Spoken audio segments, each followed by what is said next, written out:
to Softhealer technology. Today we will explore log history auto cleanup feature.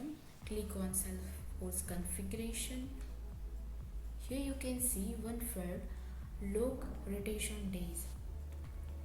Now add your log rotation days. It means how many days of sync log you want to keep, and old sync log automatically delete using Chrome. Now set for